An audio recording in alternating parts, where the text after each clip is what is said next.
What's up, people? I'm Shaggy, the Opinionated Hippie, and today I'm going to be reviewing and ranking The Who's studio albums. How did we get to The Who from Frank Zappa? Well, The Who's original drummer, at least on their studio albums, I don't know if there was one before they made an album, was a man named Keith Moon, who you might have heard of. And he was in a movie with Frank Zappa called 200 Motels. Look, there he is. He plays a nun. What about that? So yeah, that's about as direct a connection as one can get. Surprisingly, I'm not sure there are many other Who references. Like musically, I don't think Frank ever really riffed on them or like, maybe in like Flo and Eddie did some name dropping somewhere, but I don't know. But we're going with the Keith Moon one. Yeah, I'm just going to review their albums, rank them as I review them. You know, so I'm going to, there's 12, start with number 12, go up through number 1. And I've said this for 2 other acts that I've reviewed. Both times I got a comment saying, well, once I heard you say that, I'm not watching any more of your video. So foolishly, I'm going to say it again and see if we go 3 for 3 on this one. But I'm not the biggest Who fan. Apparently, if you say that you're not a fan of a band that you're reviewing, people don't want to hear your opinion. I know The Who. I listen to The Who. I've seen The Who live.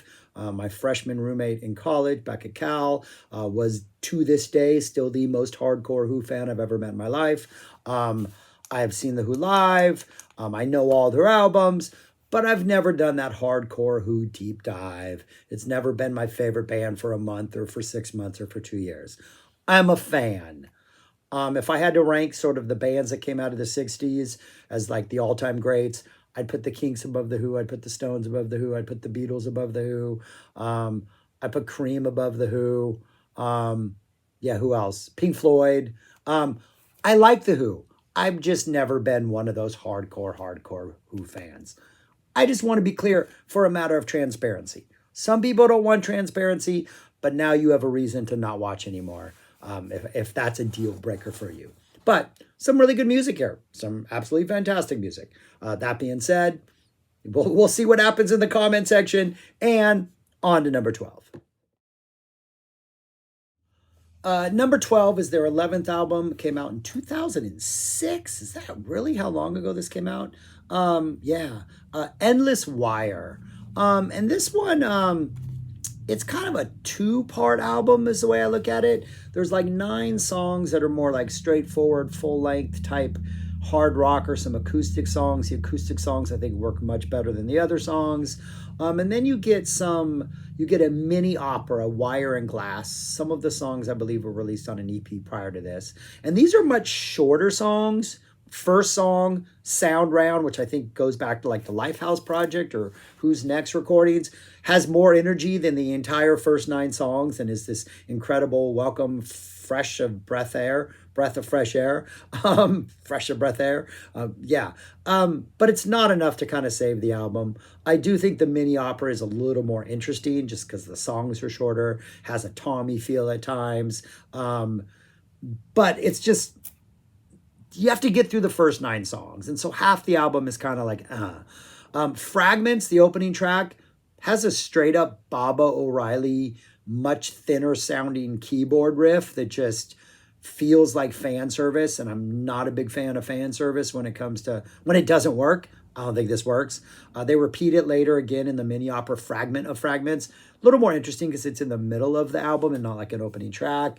Anything with acoustic guitar works. Townsend's doing a lot of finger picking on the guitar and it just sounds good and fresh and kind of lively. But everything else just kind of doesn't really, not very memorable. In the ether, for some weird, I don't understand reason, Townsend's doing like a crazy Tom Waits impersonation that I'm not buying, not into. Mike Post theme is a song written by aging rockers about, that Mike Post theme comes on the TV, Hill Street Blues, St. Elsewhere, LA Law, any of those things he worked back in the day. Connection, my stepdad used to work with Mike Post frequently back in the 70s and 80s, as my stepdad did music editing for TV and movies. So I think I've actually had a Thanksgiving dinner or 2 with Mike Post in my youth. My connection to The Who. God Speaks of Marty Robbins. Yeah, it's kind of probably one of the better songs on here, and it's about Marty Robbins, El Paso fame. 2,000 years kind of feels like 2,000 years. Like there's not much here to like to hang your hat on. And then the mini opera has its moments. There's a song called "We Got a Hit." Do you though? Do you? Don't think you do. Mirror Door also seems like fan service. Anytime I see the word mirror in a Who song, I'm thinking of Tommy. How can you not? It leaves me empty. There are moments. It's not horrible, but I think every other album has at least one song that I'm like, this song is great. This does not have that one fantastic song, though it has fantastic moments. My number 12, Endless Wire. Number 11 is their 12th and final album, Who, all capital letters. I've seen it written. Came out in 2019. I think this is just a little more consistent and stronger than Endless Wire. I think the first three tracks kind of work. They're still kind of mid-tempo rockers. Daltrey's at the limits of his singing ability, but the vibe kind of works. It feels like they're not trying that hard, but they're comfortable.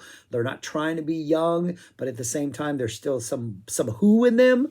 All this music must fade, Ball and Chain, I don't want to get wise, which I don't want to get wise to some weird vocal stuff going on that doesn't work, but I think the first three songs are kind of good. They're obsessed with getting old. That seems to always be an obsession of theirs. And they're also, I know of no other band that's as obsessed with what it means to be a man than The Who. I'm not sure that comes up on here, but this does seem like lyrically it's a comfortable album of Who themes, kind of looking back towards the past. And there is a great song on here, an absolutely fantastic, wonderful, great song, which demands that this not be the last album on here, not number 12. And that is Break the News. Break the News kind of sounds, the production kind of sucks. The production is a little overproduced, but the song sounds like, I'm not a Mumford & Sons fan, but it sounds like a Mumford & Sons song. Sounds like if the production was a little more rustic and back porchy, and they leaned in more to the Mumford & Sons vibe, this is a great song. It just has a rollicking, upbeat, kind of feel good, just kind of flowing type, really, really good energy. Like Break the News is a good enough song to like bump this thing all the way up to number 11. The closing song, She Rocked My World, also has some almost like Robert Plant, Carrie Fire type vibe, where we're getting a little late night mysterious kind of moving along type energy. Not as mysterious or like deeply spiritual as Robert Plant stuff always seems to be, but that's got kind of some good energy in it. It's kind of a neat direction. It's not like your typical Who song. So I think it starts off pretty strong. The middle gets a little bit weak, though it does have moments sprinkled throughout. Street Song is this really interesting, like I think it's a bass jam in the middle. Break the News, fantastic. Closing song, kind of interesting. Yeah, you know what? For their 12th album, for what, 50 plus years after they first started, WHO, it's not a bad album, but it is my number 11. Number 10 is It's Hard, their 10th, came out in 82. Entwistle's last, Kenny Jones's second and last.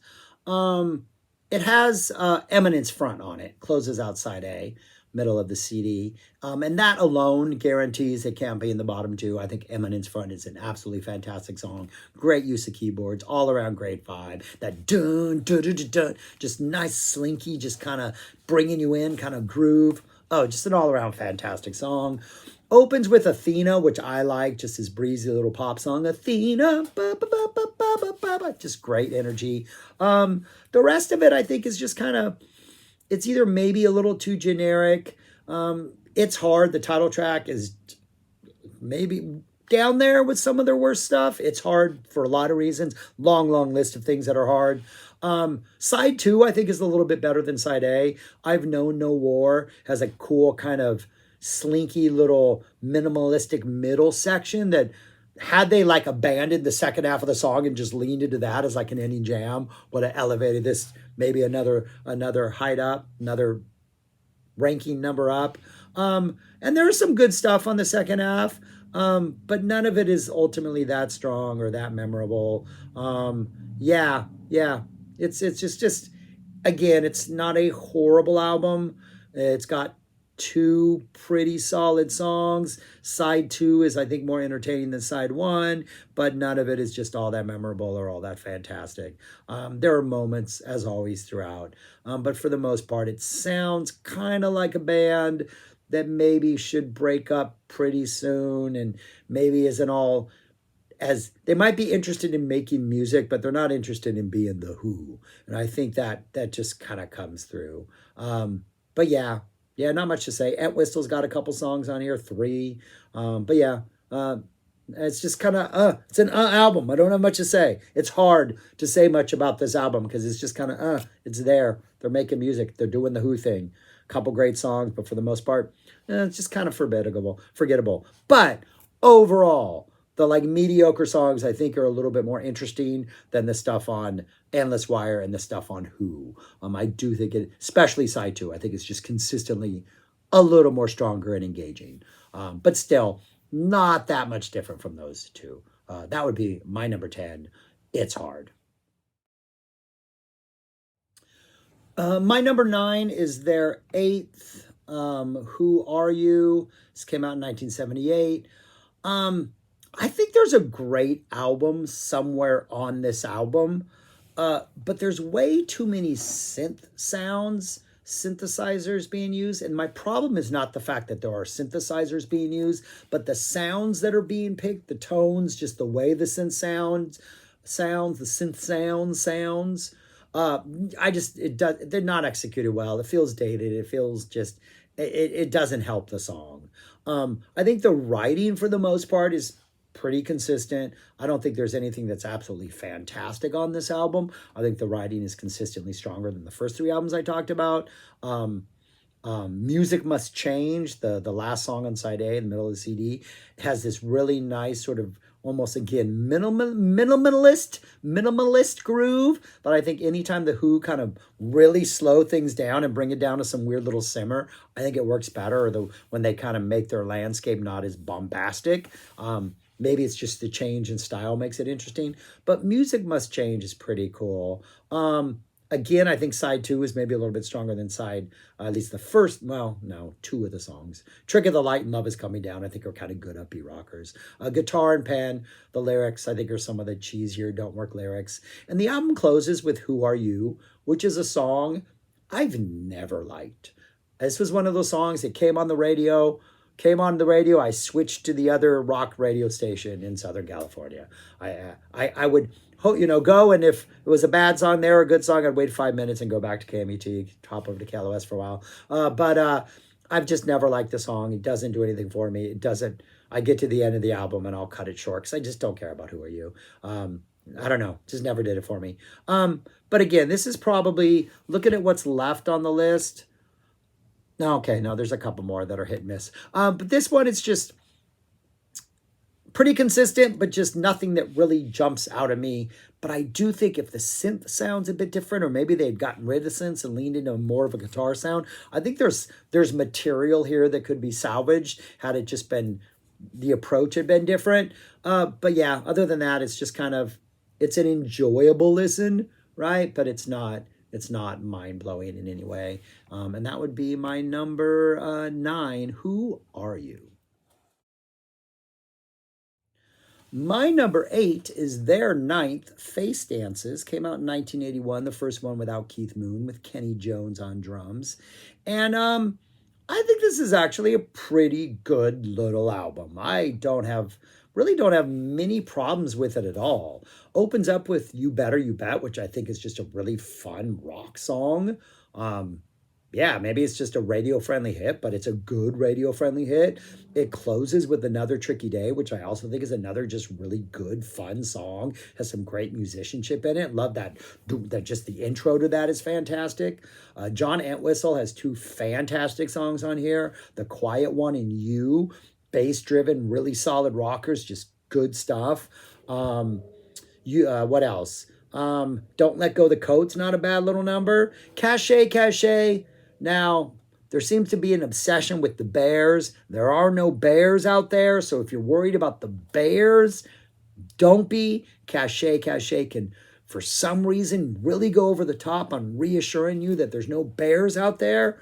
But yeah, I think it's Did You Steal My Money that has that horrible reggae vibe in it. There is this sort of weird reggae and sounds like they've been listening to the Police. And are we trying to sound like Sting? I think we're trying to sound like Sting, right? We're trying to sound like Sting because you sound like Sting. But yeah, it's a pretty good album, other than the weird little Sting stuff. I think How Can You...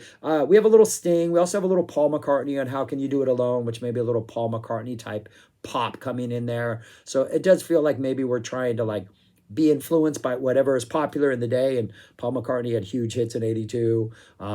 Again, the Police at this point were getting huge. So it does feel like they're aware of what's going on and maybe leading into that. But other than the pseudo reggae on Did You Steal My Money, it's a pretty solid album. And any album that opens and closes with tracks that I think are as strong as You Better That You Bet and Another Tricky Day, you're going to want to listen to it a little more often than the other ones because there's that opening hook that immediately gets you into the album. So yeah, not a bad album. I think it's pretty good. I think they did a good job having, obviously, the lack of Keith Moon. You can always point that out and complain about it. But all things considered, I think it's a pretty good effort. Yeah, it's good enough that I would put it all the way at number 8, Facedances. My number 7 is their second album, A Quick One. And I would say that this is the last album on the list that I don't think is just a straight up great album. I think everything else on this list is a pretty great album, despite what I said earlier about not being a hardcore Who fan. I still recognize that they make great albums. Came out in 1966. It's their second album. And for the most part, it's like your stereotypical late 60s kind of rock, psych, a little bit of other influences seeping in. Just kind of what late 60s rock was sounding like. Run, Run, Run, the opening track sounds exactly like you think a song from the late 60s would sound like if it went run, run, run. Second song, arguably the highlight of the album, Entwistle's Boris the Spider. Boris the Spider. I teach my class that song every year, and we sing it, walk around the class. Anytime we see a spider in the class, we call it Boris, but we don't end its life. It's got to cover a Heat Wave on here. Heat Wave! Does nothing for me. There's a Keith Moon song, Cobwebs and Strange. Perfect title for this weird, jazzy, weird, quirky instrumental. Cobwebs and Strange is the perfect title for this weird little instrumental ditty that closes out side A. Definitely one of the more interesting moments on the album. Don't Look Away is leaning into some Beatles action. So Sad About Us is this awesome Birdsian sort of chord progression. It's actually a really good song. The album closes with this 9-minute and 10-second mini epic called A Quick One, While He's Away. Saw My Morning Jacket cover that back in 2006. Yeah, their midnight show at Bonnaroo. I think they did it to open the second set. Really good, sort of. It's essentially, I think, 4 or 5 different songs that are just kind of spliced together to make this mini epic. They could have been separately indexed and not spliced together, and it would feel like 5 different songs. But lyrically, maybe they've given sort of a narrative thread. You get Ivor the engine driver. It's not Igor, right? It's Ivor the engine driver. This weird little awesome engine driver song in the middle. Quick One, While He's Away opens up with this awesome guitar riff. All of the individual songs are kind of interesting. I don't think they build any sort of like great epic, like it doesn't like a progressive rock song that builds and builds in intensity. It does kind of feel like we're just moving from chapter to chapter and like a short storybook, but the short stories are all taking place in the same world. I haven't followed the lyrics that well, to be honest. But musically, I enjoy it.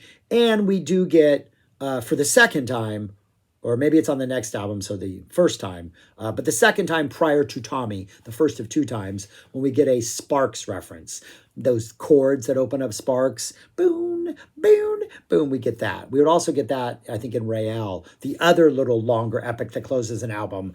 They also drop some Tommy/Sparks chords in it. And we get that at the very end of A Quick One, While He's Away. So yeah, it's got great moments on here, a couple great songs. It's not bad, but I think it is the last one that is inconsistent. And everything else from here on out, which ranges from their first album all the way through like the mid-70s, I think I think are pretty great albums. But yeah, on to number 6. My number 6 is their debut album. I purposely picked the cover for the U.S. version of My Generation, which is the Who Sings My Generation, because the U.S. release did not have "I'm a Man" and instead had "Instant Party." And I think no, maybe it had another song. Right? That's the song it had, right? Instead of it. And I don't like "I'm a Man," so, or at least I don't like their cover of it. So that's why I chose that cover. But yeah. This came out in 1965, the very end. And yeah, it's a great album. It's a great debut album. And it has 2 mostly original tracks. I think there's 1, 2 covers. So pretty interesting that they're bringing that many original tracks. But it's got 2 absolutely just amazing songs. It's got My Generation, the title track, which is still, I think, I don't know if that song had to be written, but it just feels like one of those rock and roll songs that somebody at some point was going to write. The stuttering to like mimic the uppers that they're taking, everything about that song. Really interesting doing this list and like listening to like the stuff that they would do decades later, when here they're going, "I hope I die before I get old." And then like now you're making albums 50 years later, in which you're bemoaning the fact that you're old and no longer the young punk you once were. Interesting journey. And that closes side A. And then side B opens up with "The Kids Are All Right," which is just, that's a perfect song. That's a perfect song. There's a moment on Quadrophenia where they play "The Kids Are All Right" in the background. I'm like, now I got to go listen to "The Kids Are All Right." Just, oh, such a fantastic song. It's got some good stuff on here. "The Good's Gone" has a nice little guitar intro. It's probably one of the better tracks on here.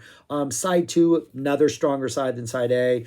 Opens with "Kids Are All Right." It's got the Aux on here, just this awesome sort of Wipeout inspired John Entwistle like B song. The Aux was Entwistle's nickname. It's got "A Legal Matter," which is just a classic mid 60s ringing guitar pop sound. It's got 3. I think "A Legal Matter," "The Kids Are All Right," "My Generation," the Aux a little bit to a lesser degree. That's more of a vibe and energy. And there's definite Wipeout energy there. It's a really strong, awesome debut. Yeah, that's all I gotta say. It's a great debut. Number 6. They would go on and make 5 better albums in my estimation, which is what bands should do, right? So yeah, that's my number 6. The Who, My Generation, sings My Generation, whether or not you like "I'm a Man" or not. That's all I got. On to number 5. My number 5 is their third album, The Who Sell Out. And this one, released in 1967, this one just gets all the props for the concept. Let's do like a fake pirate radio station. Let's throw some commercials in there. Let's write a song that might be about a girl who can't find love and make it a deodorant commercial at the end and just like pull one over on the audience.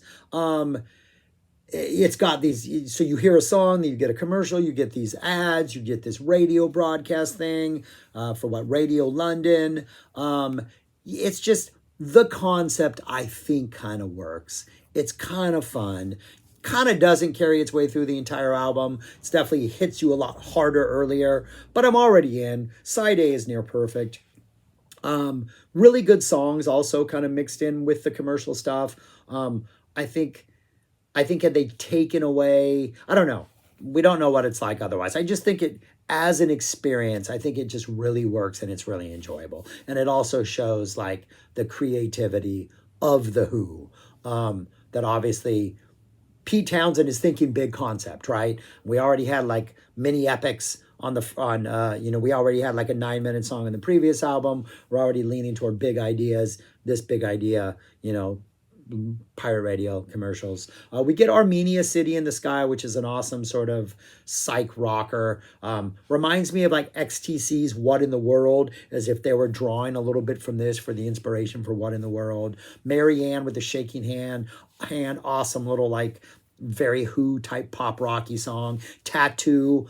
Again, what is their obsession with what does it mean to be a man? That is a theme that recurs over and over in their music. Tattoo leans into that. And closing side A, You get what might be arguably one of their best. I mean, arguably it is one of their best songs. Arguably, maybe their best song. I Can See for Miles and Miles and Miles and Miles. Just all around, just a perfect song.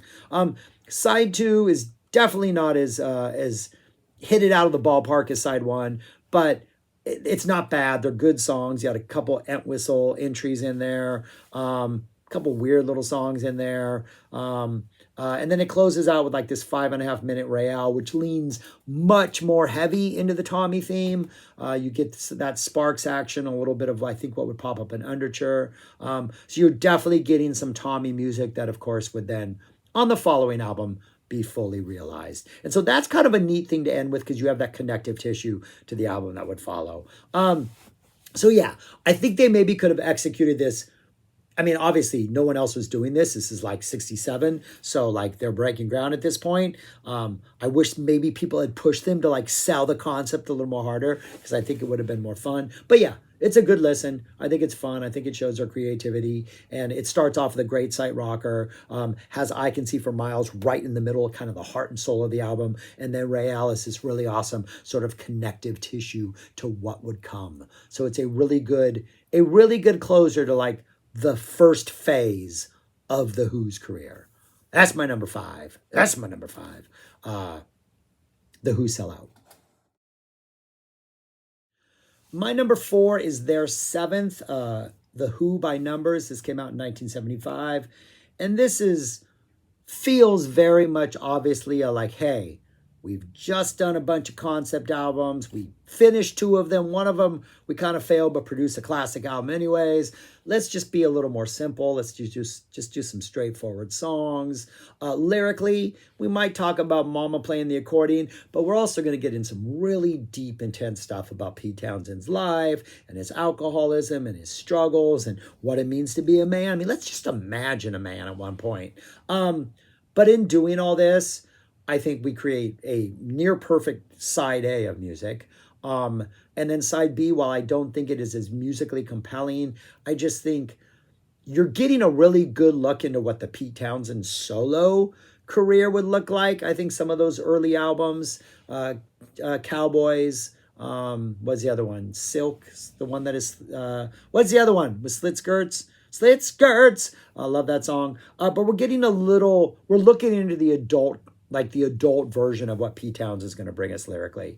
And it just, I don't know, after all the there's a relaxed, they feel like they're relaxed. It just feels, despite its heaviness, there feels like just something musically just looser about this, but at the same time, kind of safer, looser, but safer. I don't know if that makes sense. I don't think it's an album that will blow you away if you're not a Who fan. I think it's one of those that I was a big Who fan when I started. Again, never deep diving. But the first three albums I ever got from The Who were Tommy, Who's Next, and Quadrophenia, the three that are still on this list. And then I think I got Who Are You, maybe Facedances. And then I didn't stumble upon this until late in my Who experience because it never got great reviews, or at least when I was reading things. And then I was just like, this is just, it's like a breath of fresh air. There's just something so, I don't know, something just so easy listening about this album, despite the intense lyrics. Slip Kid, love that opener. Love the drums. Love everything about it. Love Daltrey's performance. However much I booze, depressing as hell. But I love the song, love the lyrics. I just love everything about it. Squeezebox, yeah, fun. Dreaming from the Waist, another kind of weird adult-y type adult contemporary rock song, but I don't know, it kind of works for me. Imagine a Man. I don't need to imagine men as much as you guys do, but I'm not obsessed with my manhood as much as they seem to be obsessed with theirs. Side 2 opens up with the only Entwistle track on here, Success Story. And then the middle of side 2, we get, I think it's just Pete alone, right? It's just him on a ukulele, right? Just him on a ukulele. The only other song he sings on here other than However Much I Blues, Red, Blue, and Gray, which just sounds like he recorded it in a hotel. Just awesome thing about how some people love the morning, some people the night, but he loves all the colors in the blue, red, and gray. And it is such an intimate, fun little song right towards it's so much needed by the time you get to it at this point. It really is the breath of fresh air amidst an album that is also kind of a breath of fresh air. I have said the breath of fresh air a lot on this video. And then how many friends and in a hand or a face close out. Yeah, I don't know. I think it's one of those like deep dive Who albums where the more you get into the Who, the more this provides something that, like, everything after this is kind of in this same template of kind of generic hard rock feeling songs, but they did it better on this album than they would ever again. The lyrics, I think, are harder on this album than they would ever again. They have moments like Blue, Red, and Gray and Slip Kid that they kind of wouldn't really have ever again. So yeah, this is like the last, this maybe should have been their last album, right? This would have been a good going out. But anyways, that's my number 4, The Who by numbers. My number 3 is their 5th studio album, Who's Next, came out in 1971. If you had asked me 30 years ago what to rank my Who albums, this would be number 2. It will never be number 1 because it contains a song I have never liked my entire life. From the very first time I ever heard it on the radio, I don't know why. I have a visceral negative reaction to Behind Blue Eyes. Don't like that song. Never liked that song. And the older I get, the more I hate it, especially as someone who has blue eyes. I don't know. Feels like he's asking for pity. And I don't like the sentiment of the song. Musically, I don't know why it bothers me. It just bothers me. It could never be my number 1 Who album because of that. I got a problem with that song. However, 30 years ago, I probably would have put it at number 2 because I had not heard Baba O'Reilly and Won't Get Fooled Again as many times as I have now, 30 years later. I've seen bands do Baba O'Reilly, The Dead, Pearl Jam. No, don't. This is perfection. This song is perfection. A great opening number. Because this is a ranking of my favorite and not of their best, it's fallen to number 3 because I've heard Baba O'Reilly too many times, but that is a fantastic song. All love. Won't Get Fooled Again. Great closer. Awesome anthem. Love it. Everything about Won't Get Fooled Again. I'm in no way bashing that song. I've heard it too many times in my life. And so I would rather listen to the albums that are 1 or 2 than this because of that. I pretty much love everything else on this album. Bargain, fantastic. I mean, it's the best I've ever had. Love Ain't for Keeping, kind of probably a light little throwaway number in the middle of side A. My Wife, Entwistle at his best. Love that song. The Song Is Over. Nice little gentler ballad type thing. Kind of, yeah, really good. Feels like it belongs to an opera, like it belongs to a concept album. I don't know how integral it was to Lifehouse, but for some reason, it feels like it belongs to something bigger. Getting in Tune, Going Mobile, which I loved as a kid because my family traveled like crazy. We used to take trips with my grandpa, my grandma, my parents all the time, and Going Mobile just felt like our family anthem. So I really, really like that song. Then you get Behind Blue Eyes, which I don't like that song. And then Won't Get Fooled Again. It's a great album. It's absolutely fantastic. I know why most people have it at number 1.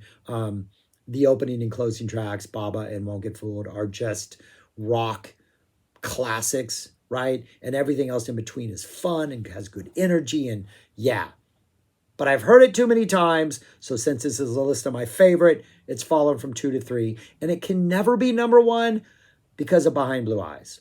Just like One Size Fits All is limited by Can't Afford No Shoes.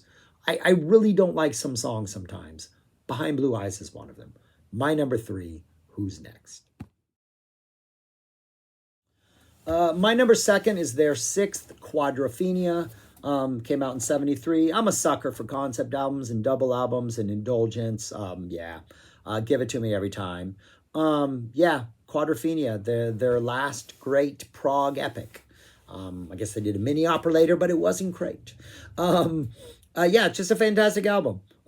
It's maybe conceptually, like the concept, it's there. I can't say I'm really all that invested in the story that's happening. There are moments that are fantastic in the story. I love the use of like each of the 4 musicians has a theme that gets repeated throughout the entire thing to really tie it together like an opera. Love the theme. Pete's theme, which is the Love Reign Over Me. Anytime that pops up, you're just like, yeah, that's a win. You can drop that Love Reign Over Me theme all day, every day, and I'm in for that. And that pops up a number of times throughout the songs where you're just like, oh yeah, can't wait for that ending. Once you know that it's going to end the entire album. I'm the Sea opens up with like some atmospheric ocean noises and some like distance calling, and then we drop into the real me and just John Entwistle. The bass on this album, it's great on all Who albums that John Entwistle plays bass on, but man, the bass and right in the real me, we're just like Entwistle's is like this is my show. I don't care what's going on. The bass is going to be the star of this show. Quadrophenia is an awesome, lengthy instrumental that has all the different themes popping up and different parts, and it's just indulgent and proggy. We would kind of return to a similar song towards the end with The Rock, not as long, but also an instrumental that is kind of proggy and indulgent, and visiting some themes. Beautiful. Cut My Hair, a little bit of character building, really good. Punk and the Godfather, another great song. Side 2 is probably the weakest of the sides. Got some really good stuff. A little bit of the background of the characters. Helpless Dancer, which we get Roger's theme. That's pretty good. I think that's some of these we're starting. One of these songs we get that Kids Is All Right thing in the background, which makes me always want to listen. The Kids Are All Right. Side 2 is probably the weakest, but it has some really good songs, some good energy, some high moments, some soft moments. Daltrey does most of the singing other than the opening I'm One. And then I think Townsend helps sing at I've Had Enough. And then you get side 3 and side 4, which are just kind of perfect. And so you get this perfect side A, I think, as far as like sequencing and what's presented. Side 2, strong songs, but I think in the overarching like journey of the album, it's where things kind of run together a little bit. But there's always good bass playing or drumming or some really good lyric. And then we get side 3, which opens up with 515, which is just an awesome song, awesome energy, just the coda, the drop into the song, everything about that is great. Sea and Sand, love that song, love the storytelling in it. Mom got drunk on stout. I don't know why that line makes me so happy. I do think Fish doing Sea and Sand as a solo piano piece would have been a brilliant move for the Who to do if it had just been like even acoustic guitar or piano and just Townsend singing it, or maybe even just Daltrey singing it, either one. I think that would have made Sea and Sand a little bit better and would have given the album a little more punch, but I'm okay with the way it is.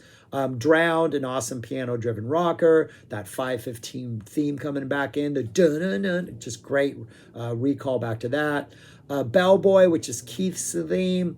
We get some really exaggerated accents from Keith Moon singing in there. We also get this really nice sort of like, I think it's the bridge after each chorus, which has this like 10cc, just 70s synth vibe that is just so comfortable, that just kind of contrasts really nicely with the more like harder, weirder rock energy of the rest of the tune. We get the super long, indulgent Dr. Jimmy, which has the awesome part where it's like, what is it? I'll take it. Or just like the narrator's like, you got drugs, give them to me. I'll take it. You got women, I'll do horrible things to the women. Like, it's just this character who's just completely like at the end of his rope, and he's willing to just do anything to numb the pain or to find feeling. And it's just, it is such an awesome musical journey to sort of set up this character before we go into The Rock, which is this instrumental, which is by nature of not having words, kind of lets you imagine whatever kind of chaos and whatever kind of emotional turmoil the narrator's going through. And then that goes into the closing, Love, Reign Over Me, which is just musically, the way it begins, Daltrey's performance, the screaming in it, just an absolutely phenomenal song. And when I listened to this the last time, as much as I like Who by Numbers, which is the album that followed this, had their career ended after this song and this moment, that would have been going out so far on top. Like you can't even compare. But yeah, it's a fantastic album. A little indulgent, a little, I'm sure the story is a lot more to it than I've ever tried to follow, but musically, the band sounds great. There are so many great melodies and hooks, and John Entwistle on bass, baby. That's my number 2, Quadrophenia. And my favorite Who album is Tommy, their fourth album, 1969, and it's a rock opera. It's Tommy. Um, I love these kind of things. Um, I will say I love the live versions of Tommy, especially from this era in particular. The Live at Leeds, the Isle of Wight, or the new Live at Leeds, the Isle at Wight. I think there's one more performance that was released, Hull or something like that, right? I like the live versions more because the weird breaks at the end of the songs where like songs end doesn't feel as jarring. Like it always gets me when I listen to the studio version when songs end. I'm like, oh, that's right. Not everything flows into each other. Where live, it just feels more cohesive. But still, it's a fantastic album. That's a complete aside. And it's another one of those albums where there's a lot of little songs sort of between on sides 2 and 3, where maybe it's not the strongest songwriting, maybe things are a little bit weird. But the opening side A, and again, I'm thinking in terms of like a double LP, is a perfect side of music. Like, it's a perfect side of music. You open up with the overture. I love the overture, love the underture on the side, the close side 2. Then you get It's a Boy, 1921, which kind of sets up the story, like what's going to happen, how we get to like why Tommy is blind and why it's arguably psychosomatic. We get Amazing Journey. We get Sparks, this amazing instrumental that Townsend had been teasing for a couple albums. And then we get a cover of Eyesight to the Blind, which they call The Hawker, which is a great song. And that ends side 1. And it's just a fantastic, perfect side of music. Develops the story, provides really good music. You got sort of the themes of Tommy in the overture. It's a well-crafted side of music. Side 2 starts off with one of my all-time favorite Who songs, Christmas, only because Tommy is deaf, dumb, and blind, right? So this whole argument about how can he be saved if he doesn't know Jesus, but how can he know Jesus when he's deaf, dumb, and blind? And it directly deals with that sort of issue of like, what does it mean to like find Christ and what, it's just really good. The melodies are great. We get some tie-ins to themes that would occur in other songs. It's just this really well-developed piece of music that belongs to Tommy, but at the same time has enough melodic hooks to kind of stand on its own. We get Cousin Kevin, a John Entwistle song. We get the Acid Queen, which is absolutely fantastic. And then we close out with Underture, which is another just really long instrumental that includes a lot of different things from Tommy. And then side 3, we're getting Do You Think It's All Right?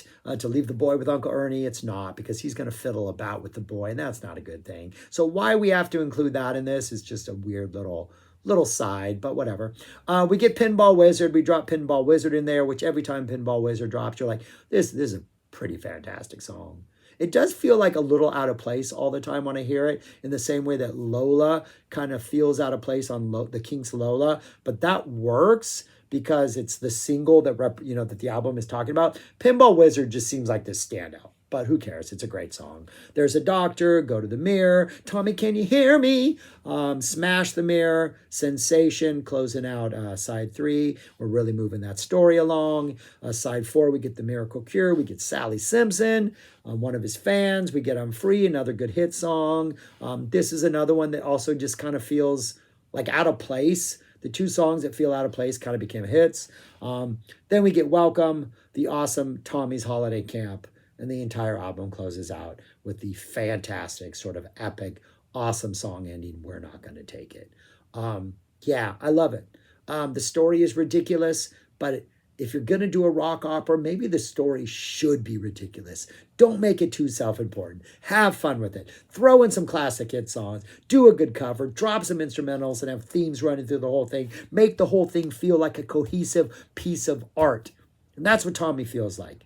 Despite his craziness, despite the fact that we got fiddling about going on, it's a great album. It's a fantastic album. Yeah, good job, Who. That's my number 1, Tommy. And that's all I got. That's what they look like in writing right there. Those are the 12.